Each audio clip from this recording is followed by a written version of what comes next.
So I went back to play The Evil Within, and in the first 10 seconds, I got burned, stabbed, and cut by a chainsaw. And somehow it reminded me of why I love this game.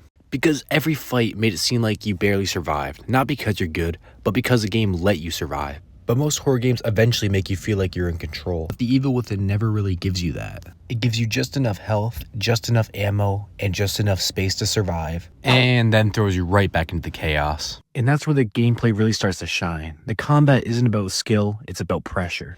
And honestly, that's what makes the combat feel so different. It's not about how accurate you are, it's about how much pressure you're under. You could be reloading while something's running at you. You're lining up a shot with barely any ammo, and half the time you're just hoping it works. And it's not just the combat, it's the enemies that create pressure. They don't always react the way you'd expect. Sometimes they rush you, sometimes they just stand there. And that hesitation makes everything even worse. And the game rarely just throws one at you. You're constantly dealing with multiple threats from different angles with barely enough space to react. And then there are some enemies that just completely change how you fight. Like the chainsaw enemy, the sadist. You can't just fight him normally. The moment he shows up, everything turns into panic. You almost have to use a crossbow to defeat him. And because of that pressure, you start making mistakes. You waste ammo, you miss shots, you jerk off, you fucking panic. And when enemies, combat, and the world all feel this unpredictable, it makes the entire game feel unstable. 1 second you're in a normal area, and the next everything shifts, and you're somewhere completely different. Rooms don't always connect the way you'd expect. Doors don't always lead to where they should, and it constantly feels like the game is changing around you.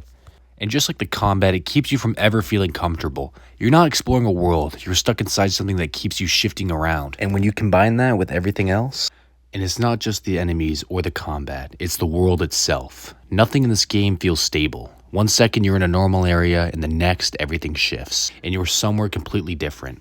Rooms don't always connect the way you'd expect, doors don't always lead to where they should, and it constantly feels like the game is changing around you. It's not just trying to scare you, it's trying to disorient you. You are never fully aware of where you are or what's coming next.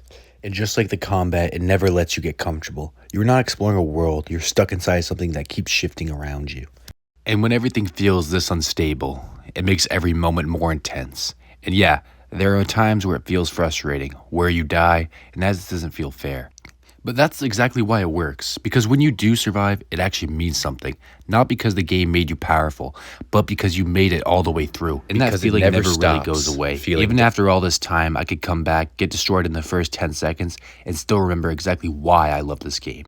Because The Evil Within never stops feeling dangerous.